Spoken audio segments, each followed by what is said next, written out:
The Old Farmer's Almanac, sponsored by the Farmers Bank of Appomattox, with branch locations in Appomattox, Dillwyn, and in Farmville at 1508 South Main Street. 8:06 is our time. Time now for the Call Flow Radio Show.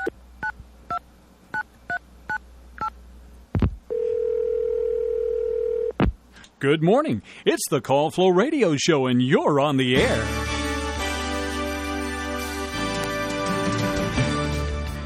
And it is the Call Flow Radio Show here on WFLO AM 870. We're streaming online at WFLO.net. Broadcasting live from the Francis E. Wood Studio in downtown Farmville. Our number is 434-394-0924. Give us a call if you'd like to discuss anything that you may be interested in, and maybe the listening audience may be interested in. And Noah Massarge, who I didn't think was going to get back this quickly, but here he is. Yes. Oh, let me cut on your mic there, sir. I'm back, John. How's it going? It's going. You know, I'm like a magician. What's that? I'm like a magician. Sleight of hand is, you know. It's Massarge, right? Massarge. Not Mersarge. No, not Mersarge. Massarge. Massarge. I just want to make sure I'm saying it right. And even after all this time, I want to make sure I'm... Yeah, that's sometimes good. I fall into this thing of I might be saying it wrong and I think it's right. No, I do the same thing. Yeah. I do the same thing. And actually, technically, it is wrong because the original... Don't ask me. It might have been a different spelling, but the original way that Massarge was said was Massark, like with a kind of a K sound. Massark. Okay. But like when we got, when my dad's family moved here, they were like, we gotta, like tone it down a little bit. So, it can't be so crazy with the K's and the cuss and the all those sounds. So Massarge, yeah. All right. That's where, yeah. But it is Massarge now. It's Massarge now, John, so you are right. Okay, good. On this day, 1812. When was the War of 1812? The War of 1812, I think it took place during like 1641. Well, it began on this day back in 1812. On this day, U.S. President James Madison signed a declaration of war against Great Britain, initiating the War of 1812, which arose chiefly from U.S. grievances. I have a grievance against the word grievances. Yes. Over oppression.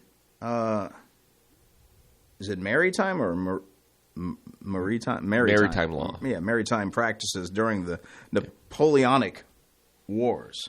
Not the Napoleon Wars, the Napoleonic Wars. Yeah, the Napoleonic Wars. Those are some interesting battles right there. Did you do that type of history in school? Oh, that was something a little bit. Did on your own? Like later on. Okay. Through word of mouth. More events on this day. Yes. 1983, the first American woman to fly into outer space, Sally Ride, was launched with 4 other astronauts aboard the Space Shuttle Challenger. Of course, we know about the Challenger disaster that happened a couple years after, I think. Yep. And you can still see documentaries on that, or documentary, whatever you want to call it, on YouTube about that whole thing and how it was botched from the beginning. Almost, you could say they were kind of rushing it, and how that event caused them to make more advances in the safety and the protocol and all this other stuff they should be doing or should have been doing from the get-go and all that. It's sad that it takes tragic events like that to have that, but I guess we learn from our mistakes, hopefully. That is true. Just hopefully the mistakes are a little less tragic. 1979, the SALT, Strategic Arms Limitation Talks 2 treaty was signed by U.S. President Jimmy Carter and the Soviet leader at the time, Leonid Brezhnev, whoever he was. Is that his name? I think so. What's 1940. I don't know. That was his last name. Broadcasting from London after France fell to the Nazis. This would have been 1940. French General Charles de Gaulle, I don't appealed to his compatriots to continue World War II under his leadership. I don't really like reading these wonderful names all that much, but can't skip them forever. Eventually, I get caught. And that's just the way it is. 1886, British explorer and mountaineer George Mallory, whose disappearance, you know where this is going? I have a feeling aliens.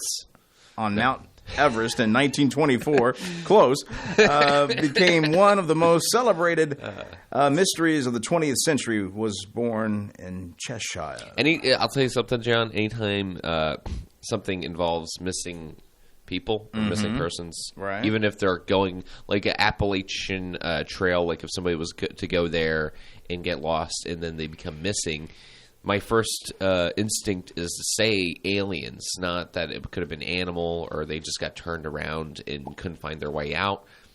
Aliens, because it kind of, let's be honest, they would be the ones to like make people just disappear,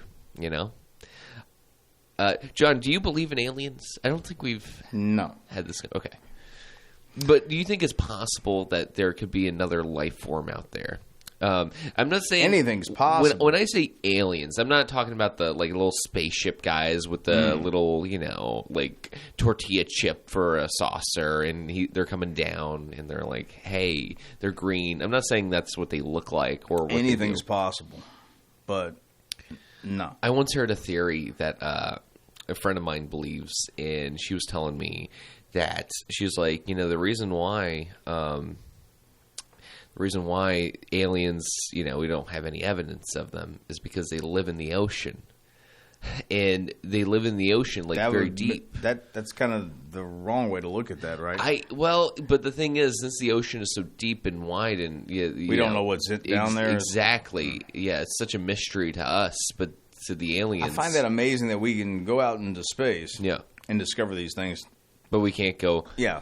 But it's a weird fact. The ocean is just a sea, just like a gigantic body of water that's mostly a mystery, and Yeah. So, yeah.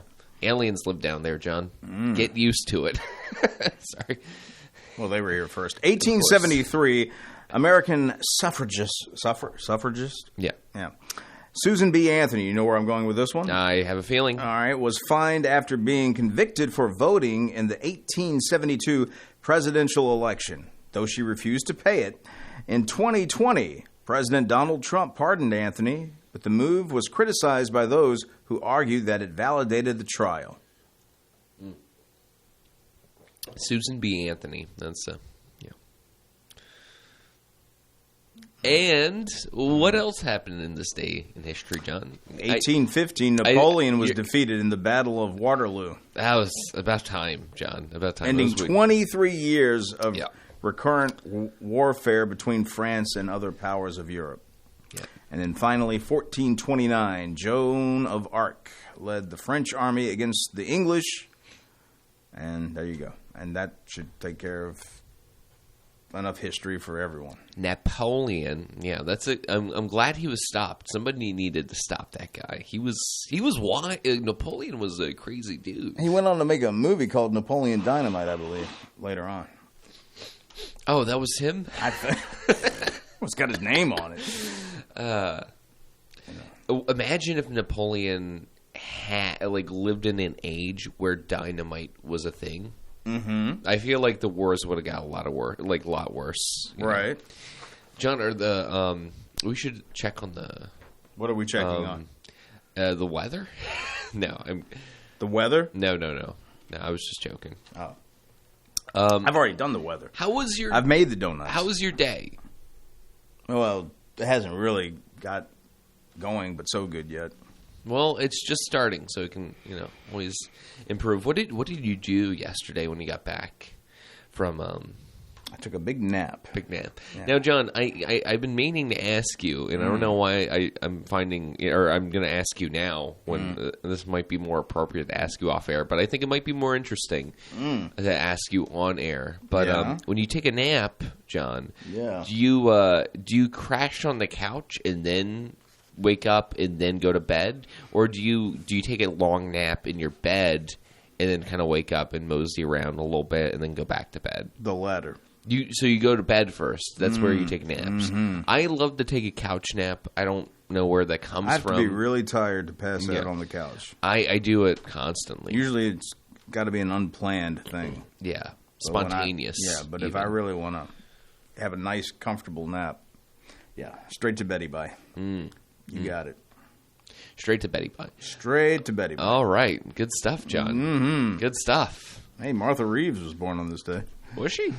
No, that was July. So I'm looking at the wrong one. Jeez, John. Well, you know. Hey, John, I'm drinking. I'm drinking an again. I mean, what are you drinking again? Yeah, okay. I'm drinking an energy drink, and this is interesting because I brought you by an energy drink last week. I want to say, and then I noticed you did drink it. How was it? Terrible. Did you finish it? It didn't taste like what I remembered that tasting like. What do you remember Red Bull's tasting like? Not quite as tart. I don't know what the word is, but it was very like whoa. It just didn't taste like I remembered. But I was a lot younger when I. Were you able to finish and chug it down, or no? I couldn't. You just tapped out. I tapped out. Oh, John. Yep. And then I lost the belt. And that's what happens. Goodness. All right. So, hey, the Battle of Waterloo, that was even here. Oh, okay. In this old book that I'm looking at. Cool. Outside Brussels. You know who's from Brussels? Jean-Claude Van Damme. Oh, really? The muscles from Brussels. I did not know that. I believe so. I think I'm right about that. Paul McCartney's birthday is today. Oh, wow. We can all wish him a happy birthday. That's nice. I'd play some Paul McCartney today. Cyndi Lauper, I'll let you play her. And there you go. John, who is your favorite Beatle? Like, honestly, though. Like, honestly, who's your favorite Beatle? That's an interesting question. Because you don't really... I'm not saying you... It's not like you dislike the Beatles, but you don't... Is it fair to say that you don't gravitate towards them? Yeah. Okay. Because when I was coming up, my mom... was a huge Beatles and a huge Elvis fan. And I chose Elvis between the two of them. I don't know. I just thought Elvis was cooler. Well, that and Elvis, obviously, without Elvis, the Beatles wouldn't have existed because they even said so. Yeah. Or at least Lennon did. And I don't know. I just thought it was cooler that he was just the one guy. And it was basically all on him. It's like a superstar. Yeah. Whereas the Beatles, it's a group. I mean, granted, you got the two that were probably the ones that were doing most of the ditch digging. I'm talking about Paul and John. Yeah. Yeah. But I don't know. If I had to say favorite, I guess what I would have to put it in context. I would say Lennon, but what I mean is I thought he had the best voice out of all four. Okay. I liked his voice on the songs. But if we want to talk about who's the most talented, probably got to go with McCartney on that one. Interesting. I would have went with Ringo Starr. Well, you would have. Because, think about Ringo Starr. Ringo was no slouch. I mean, a lot of people like to say he was the slouch of the group. Yeah, I guess so. But, they even let him sing a couple of songs, like Octopus's Garden. Yellow Submarine. Yellow Submarine. He was just, that's how much fun the Beatles were having. They were like, hey, let's have Ringo sing a couple of songs. Right. And then they did. It's a very, very interesting. But Harrison, he ended up... But see, I'm not a big Harrison. A lot of people... There's certain people that really, really like George Harrison. He was okay. I don't know. I'm not saying he wasn't talented by any means. He was... a good guitarist and all that sort of stuff, and good songwriter. But his music was never what it was softer, gravitated toward. Yeah. I never really. I don't know. It's just certain artists like that are just. I can point at them and go. They're very talented, very musical, all those other things.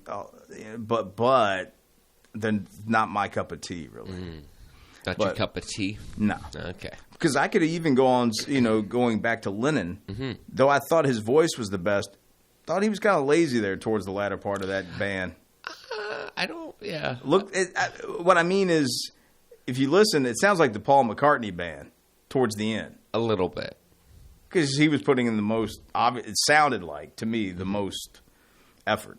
Because he was singing on a lot of the songs. You could pretty much bet he was playing most of the instruments a lot of times on the songs. And Was he writing a lot? I'm sure he was. Sure co-writing. I'm sure he was. I don't know. I just main writer. Yeah, the Beatles for me is a weird thing. When I was younger, I probably gravitated more toward the latter part of their music, and then as somewhere along the way, as I got older, I was like, no, I like the earlier stuff better. So, classic rock and roll. I don't know. It's weird. Well, as time evolves, you evolve, and your tastes change, and all this other wonderful stuff. But when it gets right down to it, even Pulp Fiction, didn't they make some sort of example out of that? They brought it up when Travolta and was it Uma Thurman were in the car before they go to Jack Rabbit Slim. She goes, well, you're either an Elvis guy or a Beatles guy. Yeah, I do remember that. And when I saw that scene, I was like, oh, that is a thing. Okay. I thought it was just me. I was like, all right. So me and Travolta are the Elvis guys. I guess that's why I am not an Elvis guy. I didn't know I had to love one or the other. But, I mean, Elvis is interesting. I just prefer. I'm not going to say I love more than, but I do prefer Elvis. Elvis Presley has one of the most just like royalty sounding names, like Elvis, and then last name Presley, like that, like from start to finish, it's like icing on a cake. Like his name is like just icing on a cake. It's like I don't know how to explain it, but like it's like it's on a velvety pillow, like his just the name Elvis Presley. I don't know. It's a very just like wow, and like so like he was set up from birth is what I'm saying. Yeah, you know, with a name like that, who couldn't conquer worlds? With a name like that, it has to be good. Yeah. John. What kind of events would you like to talk about? Well, I did notice something about. You look like you're wanting to say something about something. Oh, I do, but I won't. Hampton Sydney has some news we need to announce. All right. So it looks like Hampton Sydney, their baseball head coach Jeff Kine, has resigned from his position at the college. Oh man! Kine, the all-time winningest coach in program history, recently completed his 21st season as head coach with the Tigers. Let's see. He has over 400 wins and also had a trip to the College World Series back in 2005. Jeff has been a positive influence on the hundreds of young men that have played for him. So I want to wish him well in whatever his endeavors are after he resigns, or as he's resigning from the position of baseball head coach at Hampton Sydney College. I did notice that this morning, and I thought I would make mention of that. Yeah. That's a big thing, being a head coach. You know, not anybody can do it. And he's been at it for quite some time. Yes, 2005 has been a while. I saw that that Hampton Sydney might be expanding their gun range or I'd heard facility. about this. Yeah. Now, I mean, maybe this is me just being an outsider, but that does not seem like the greatest idea. And for the reason being, I just like a gun range where it's already a lot of partying, like it's all boys' school, so partying. Alcohol. I think they allow that on the gun range? No, probably not. But I'm sure it slipped by a couple of times. You know, it's kind of like anything like that, where you can it's not. It's probably there's a rule saying it's not allowed, but I'm sure nobody's there. You mean being at a bar and drinking too much and then getting in a car and taking off? Kind of like that. You know, there's unsaid rules that everybody. No, there are rules to that one. Yeah, exactly. There it's unsaid and said in different places. Yes. But I don't know. It's going to be interesting. Maybe I might be just a little negative on that, but we'll have to see. A negative Nancy? Is that what you're saying? No. But people, I mean, if you have any opinion on the matter, you can call in. Well, that means I would have to open up the phone lines then. Oh, are the phone lines open? They are now. Okay. 434 394-0924 is the number. You can call Of course, in. it's not fair to ask for calls now because we're not too far away from doing the bottom of the hour stuff. Oh, I didn't even notice. I apologize, John. But No, it's okay. If somebody wants to call in, we're here for you. We want to talk to you. And, yeah. Mm-hmm. Oddities. I'm looking at. John, you love your oddities. Yeah, I do. No lie. Perfectly preserved, centuries-old cherries unearthed at George Washington's Mount Vernon. What I'm seeing is a picture of this guy with these very old-time-looking bottles displayed to a table or counter of some kind. Dozens of bottles of century-old, impeccably preserved cherries and berries from the cellar of George Washington's Mount Vernon estate in Northern Virginia have been discovered during an archaeological dig. I can click on it and read some more. Sounds interesting, yeah. Yeah. George Washington never did cut down the cherry tree, despite the famous story of the contrary. You mean we've been lied to about that all these years? I guess we've been lied to. But he did pack away quite a few bottles of the fruit at his Mount Vernon home. Dozens of bottles of cherries and berries, impossibly preserved in storage pits uncovered from the cellar of his mansion on the banks of the Potomac River, were discovered during an archaeological dig connected to a restoration project. Jason Burrows, Mount Vernon's principal archaeologist, said the discovery of so much perfectly preserved food from more than 250 years ago is essentially unprecedented. Finding what is essentially fresh fruit 250 years later, it's pretty spectacular, Burrows said in an interview. All the stars sort of have to align in the right manner for that to happen. Whole pieces of fruit, recognizable as cherries, were found in some of the bottles. Other bottles held what appeared to be gooseberries or currants. Through testing is underway to confirm that. So I guess they'll taste them. Oh, no, John. I hope they don't. Taste tester is what they'll need. Yeah. To That is actually, that should be in a museum. Like, honestly, it probably it will probably be. will be. Yeah. Mount Vernon is partnering with the U.S. Department of Agriculture, which is conducting DNA testing of the fruit, and they are also examining more than 50 cherry pits recovered from the bottles to see if any of them can be planted. Or could be that these pits were spitted into the bottle. I'm going in that direction. Okay, well, you go that direction. I'm I'll going go that another direction. Are we close to the bottom? Not quite, but we're getting there. Let me look further here. There's a little more to this story, not a lot. It's kind of a long shot, said this person. He's a geneticist. I don't know. Of the chances of using a cherry pit to grow a tree. Seeds preserve best when they are dry, and most of the samples found at Mount Vernon were waterlogged. That's not good. A couple of pits tested initially were not viable as seeds. So I don't know if they're going to get very far with this, other than the discovery that they made. Yeah. Which is already big enough. Like, Yeah. I mean, just, give yourself It time. is a pity. Ah. And the one-liners just to keep on. Oh, a pity. Yes. It's That's a pity good, that John. it's the bottom of the hour. Oh, is it? Now it is, yes. Yeah. So that means we have things we have to do, like the weather and the birthday calendar. We'll do the weather first, and then that'll give you time to proofread what you need to read here in just a bit. For today, look for mostly sunny skies, a high today near 90. For tonight, mostly clear with a low around 64. Juneteenth, mostly sunny, a high near 89. Wednesday night, partly cloudy with a low around 63. Thursday, sunny, a high near 91. Thursday night, mostly clear with a low around 65.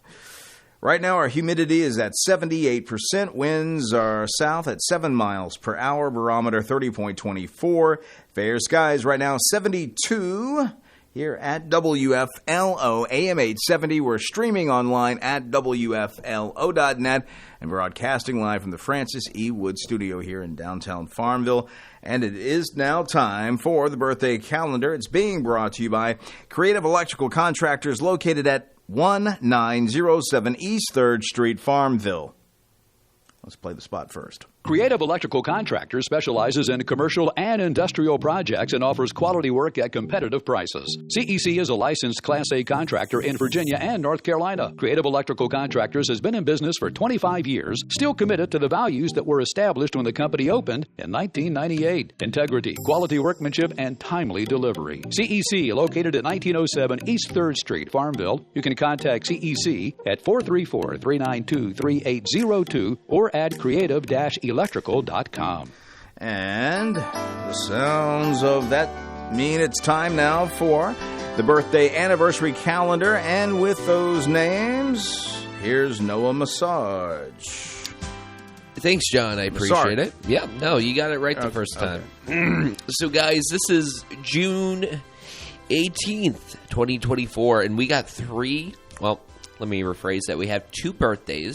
All right, John, two birthdays. All right. One anniversary in one lovely-looking calendar. I got to say, this calendar is quite something. Mm-hmm. But today, June 18th, we have Diana DuBois, Tyler Carroll, and then for our one anniversary, we have Lee and Becky Rogers. I'm not sure how long they're celebrating, but they know. They know. And that's what's important. That's exactly what's important. Yeah. And, just everybody who's having a birthday today, even if it's not on the list, you can call in at 434-394-0924. If you just want to call in, phone a couple of birthdays. If you know somebody having a birthday, you can phone that in.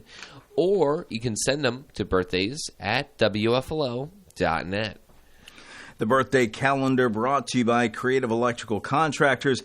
If it is not right, we will make it right. Call 434-392-2802. When you do the birthdays, I go immediately to celebrity birthdays. Sure, John. We already know about Paul McCartney. That's like that's what got us on that Beatles tangent there. Yeah, for a little bit. That's all right. Oh, anyway, musician, it's Sir Paul McCartney turns 82 today. Here's your fun fact. I didn't even know this. He had a small role in Pirates of the Caribbean. Oh. And whichever way you go with that. Okay, John. Dead Men Tell No Tales. I didn't know that. I didn't either. I was going to say that's like a knee-jerk reaction. What's I that? finish birthdays, and then it's celebrity birthdays. Like very knee-jerk reaction. Yeah, it's impossible, man. Let me tell you something. I search for anything to talk about.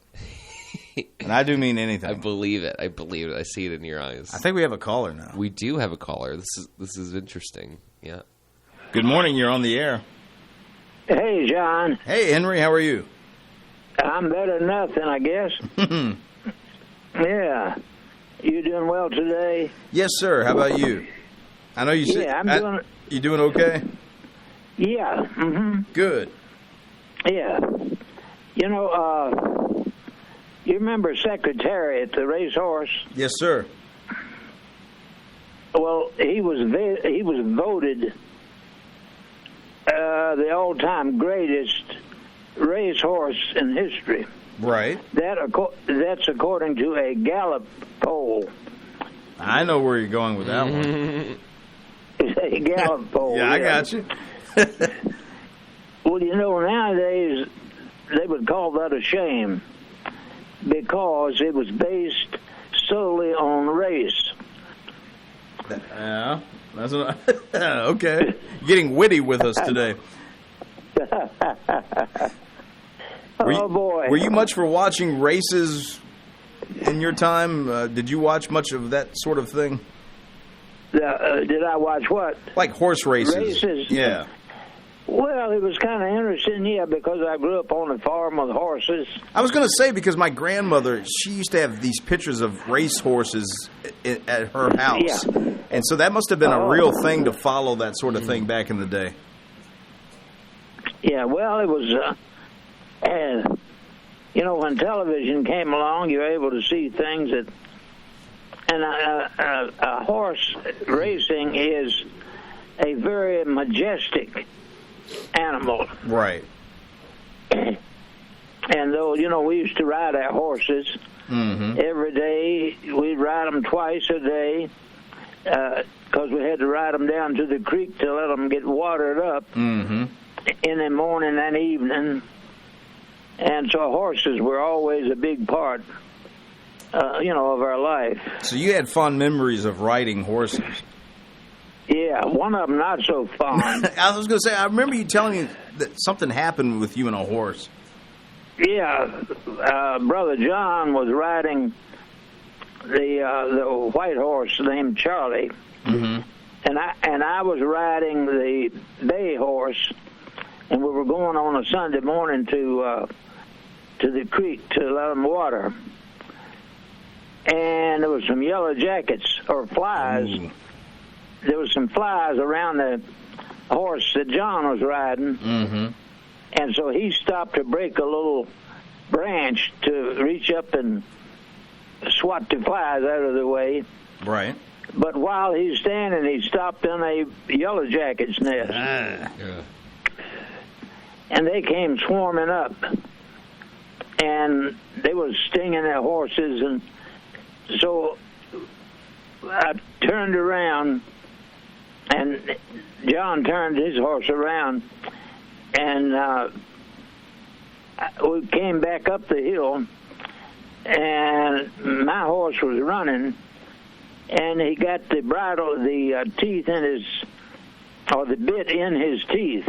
In other words, the bit was on the outside of his teeth, and I couldn't pull it. I couldn't stop him. And he headed towards this fence, and at a full gallop. Right. And I didn't want to hit the fence, that barbed wire fence. No. So I bailed off. Yeah. And there was a pile of logs there. And I hit the logs. Yeah. In case you wondered why I'm a little odd today, maybe. Now, how old were you when this happened? Probably 8 or 9 years old. Okay. Now, how old were you when you first started riding? Riding? Yeah, yes, sir. Well, I don't know. You've been doing it for a long. You probably that's probably your earliest memory is doing that, I guess. Yeah. I got you. Yeah. You know, the animals were always important, and I recently found out how to stop a charging bull. You know, there are two or three ways you could do that. One, you could shoot the bull. Right. If you could find somebody to listen. Right. Or the best way to stop a charging bull is cut up his credit card. But that's a good joke. I love that joke. It was a good one. I love that joke. You can no longer charge. That's right. The bull can no longer. He's going to have to use his debit card, which is not pretty. Yeah. Or that way you can make him pay cash. There you go. Several ways. That's funny. There was a man. I didn't think it was funny either. I thought it was. I got it. Okay. Thank you. You're welcome. Yeah. There was a guy, a preacher was driving,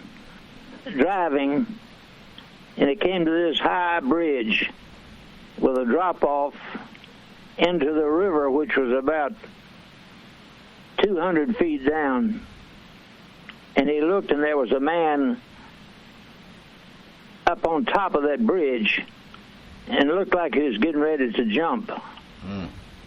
And so the pastor pulled off the road and climbed up to where the guy was, and he was going to talk him out of jumping.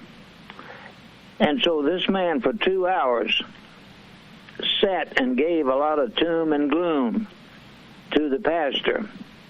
And after 2 hours, both of them jumped. Wow. I didn't know you were going there with that one. You caught me on that one. Oh man, I was waiting for some inspirational thing to happen. That's you expect a curveball, and it's a straight shot down the middle. Henry got me on that one. All right. Yeah. You know, in 1958, I attended the National Disc Jockey Convention in Nashville. It was headquartered in the Andrew Jackson Hotel. Okay. And some musicians were showing and playing the line of Fender musical instruments. Mm-hmm. They're in the lobby. Among those players, Floyd Kramer on the piano, Leon McAuliffe on the steel guitar, Thumbs Carlisle on the electric guitar, and Chet Atkins on another electric guitar. Okay. They played two different styles. Some famous names there. All right. Mm-hmm. Chet had recently recorded an unreal recording where he played two different tunes at the same time. So I was in the lobby. I was sitting right next to Chet. Right. And when the band took a short break, I said, Chet, I've been playing that new recording, which I had. Right. And I said, I don't see how you could do that. Both two tunes at the same time. Right. And right then, he played Yankee Doodle and Dixie. Both at the same time. Okay. And I couldn't figure it out, and he never missed a note on either tune. I think I have seen a demonstration of him doing that, I think, on something. Could have, because it kind of blew my mind. Yeah, it sounds familiar to me that he did that at some point in time, because when you said that, I was like, wait a minute, I think I've heard a story or I've seen something where he does that. Yeah, that is. Yeah, well, that's neat, because I wouldn't be able to do something like that. No, I don't know. I don't know if anybody else who would do something like that. Well, Chet Atkins was a cut above. Yeah. I mean, yeah. Yeah, he was. Yeah. And the fact that I was able to sit there and see him do it, and, Right. It was no effort for him at all. I can, well, the great ones are like that. It seems. Yeah. But what we don't know is how much work they put into it. It's right. It's what you don't see. The practice. That's true. The hours and hours rehearsal, of practice and all that sort of stuff. Yeah. I mean, you got to have that natural talent, but you enhance it more. You enhance it more with all the practice.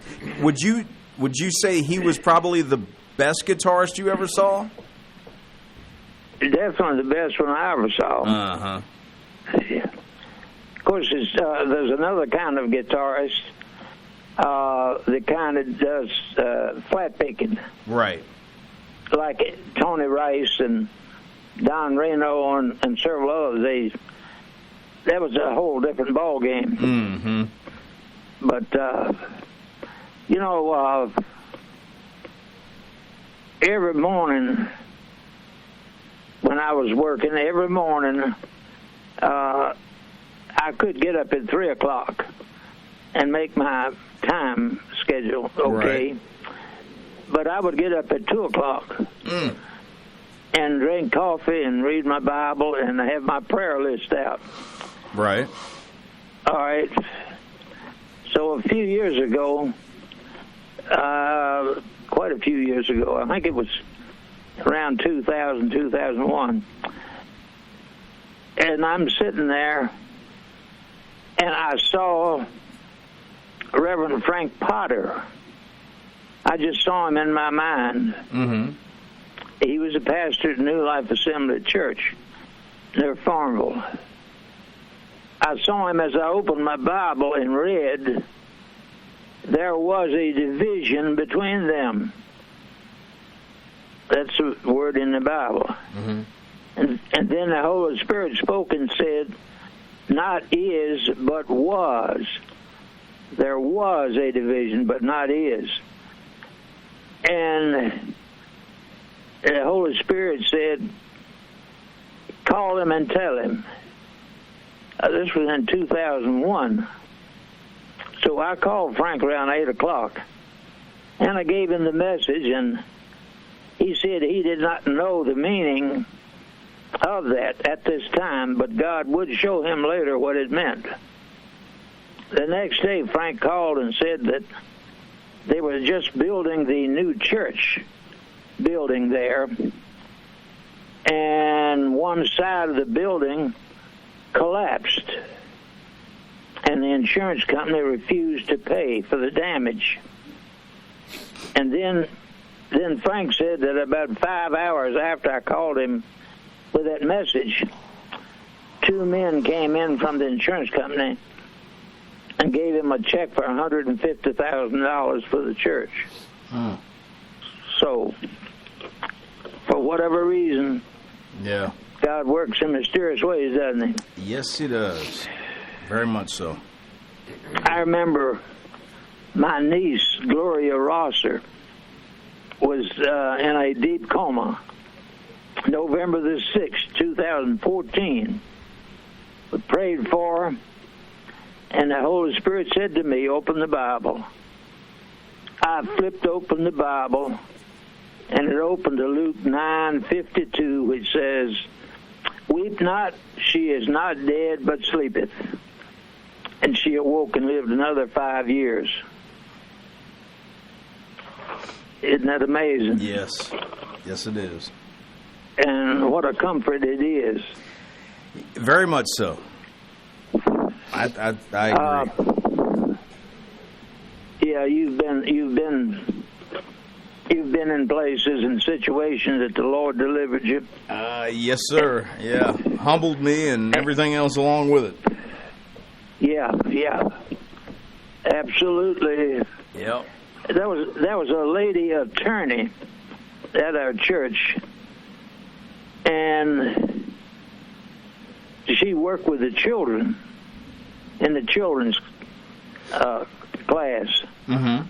And she asked me to pray about the judge deciding to choose the lesser of two evils in a case that she had coming up. Okay. So I went to the fellowship hall to put the coffee on. This was early Sunday morning. And I'm at least 200 feet from where she was. And there's several rooms between us. And I was in the kitchen fixing that coffee, and the Holy Spirit said to me, tell her not to say the lesser of two evils, but instead say the greater good can be accomplished by thus and so. And so I went over and I told her, and the judge found in her favor, and she continues to use that in future hearings. She only has cases involving children. But she heard my voice say this when I spoke it out loud in the kitchen. The lesser of two evils, but to say the greater good. She heard my voice, she said. Right. Say that. There's no way, routinely could that have happened. It had to be a supernatural event. Here's something that I've never shared publicly, I don't think. I had a phone call from my sister-in-law, Ann Seamster, Phoenix. Okay. And she said Darlene Smith had called her, said they just heard on the radio that their son's outfit had been bombed in Vietnam, and said all communication was cut off. Right. And they were asking for prayer. Mm-hmm. So I prayed, and then I cut the TV news on, and there was a Jeep commercial and it showed this Jeep winding through some falling boulders, but it was only hit by the dust. None of the big boulders hit the Jeep, just dust. Mm-hmm. So I called Ann to get the Smith phone number, but it was unlisted and she didn't know it. So I wrote a letter to the Smiths, and saying that when they talked to their son, he would tell them he was only hit by the dust. Right. Several days later, he called them and told them he was only hit by the dust. Now, as a result of that experience, Mr. Smith worked at Longwood, had been there 29 years. One more year, and he could have had a retirement. He'd have had a 30-year retirement plan. But after 29 years, after this experience, he left the college and became a pastor, Reverend Smith. Okay. And he's been a pastor ever since that time at various places. Well, there you go. Henry, thank you so much for sharing these stories with us. We appreciate it. And you'll call back, Thursday when Chris is here, I hope? Hopefully, we run out of time. All right. Yes, sir. Well, anyway, thank you. Oh, by the way. Yes, sir. Let me say this. My phone number, it's an area code 434 and 414-0096. If anybody wants to call for prayer or just to talk to me and maybe help me find out a way to get these stories published. All right. So I appreciate it, and thank you, and God bless each of you. You take care, Henry. Bless you. All right. All right. All right. Talk Bye. to you Thursday. Yes, sir. Bye. Look forward to it. Bye. All right. That was Henry Fulcher on the phone, sharing some, we went all the way around the barn, pardon the pun. We were talking about horses. And then he ended up talking about being right next to Chet Atkins and watching him play. That's not a lot of people can say they may have seen Chet Atkins, but not up close like that. Chet Atkins is an interesting. Was he more like Southern, like Dixieland? I know he had. Like, I would guess you would consider him more of a country artist. Several albums that were just like Dixieland Volume 8, right? Didn't he? Yeah, he did. Well, he did a lot of stuff. Yeah. I mean, he either produced or co-produced albums with other. He basically discovered Jerry Reed. Because there's a couple of albums I would see at the old Flow, and it was those two together. And I want to say he produced those records for Jerry Reed. Okay. So let's take another caller here. Good morning. You're on the air. Good morning. Hello. You know, I've always wondered about Henry, and I heard him say on the air just now that something blew his mind. So now we know, with all those jokes and everything, the basis for it. Something blew his mind. Are you referring to when he fell into the lumber with the horse? Yeah. Yeah. I have a question for you. Sure. Since y'all gave only today's birthdays, does that mean you will be live and on the air tomorrow? As far as I know, I'm going to be here. I won't be on the Call Flow show. Noah will be with Chris Wood. So right. as far as I know, we're live tomorrow. We're going to be here. Okay, that's great. Yes. Since it's state holiday, True. Juneteenth, Right. I wondered. Yeah, well, let's put it this way. If we're supposed to have off, I wasn't notified. Okay. But now, is it just state holiday or is it federal also? I would say it's federal. it could very well be federal. If I go to the bank, I'll find out, I guess. Well, you know how it is in the radio business. We usually don't get but so many holidays, especially back in the day when they were live all the time. Yeah. You always had to have somebody. They may have split it up to where you didn't have to work the full day, and that's probably what we'll do tomorrow. I'm guessing. I don't know. I haven't really. I'll plan that out more as the day goes on, I guess. But yeah, well, even like Christmas and stuff like that. Back in the day, we all had to pull a shift of some kind or something like that. Now with the technology being what it is, we don't have to physically be here, but you have to do the work to make it so you don't have to be here. So sometimes it's a blessing in disguise. You can make it so you're not here, but you have to do double the work anyway. And then if something goes wrong, you got to come back anyway. Correct. Which always makes it even more fun. Right. You're home resting, and then all of a sudden you get notified, or you hear it yourself and go, oops, and you have to go. I know you miss Broshawn doing some of that. I sure do. For you. I sure Gosh, I miss his voice on the air. Do you listen to him on Saturdays? I do. Okay. And I love his show, especially when he plays Moonglow. That was a tune that William Lynn used to play for me every Sunday morning. And I think about that when I hear Chris play it. Right. My sister grew up with more of that music than I did. But I would hear it a lot. She, had the Victrola and would spin records like that. But, and speaking of idols, Rick Nelson was my idol more so than Elvis Presley. Which is interesting because Elvis and Rick Nelson had a relationship in the sense of Elvis was obviously a little bit older. Rick Nelson, from what I understand, had a girlfriend who was all crazy about Elvis, and so Rick Nelson decided maybe I need to start doing some of this guitar playing and singing, and maybe I can win myself a girl that will like me. And what ended up happening was that Elvis would attend some of his shows early on, and he would come up to him, and supposedly, he was very happy to see him. He'd give him a hug and say, Ricky, and all this other stuff, and there was no competition or animosity between the two, because some people thought Ricky Nelson in his early days was just copying Elvis like a lot of people were. But Elvis really liked Ricky Nelson. So, from what I've read and from what I from the information I've gathered, they were really close at one point in time. Well, Francis was a big fan of Rick. Yep, my dad likes Ricky Nelson.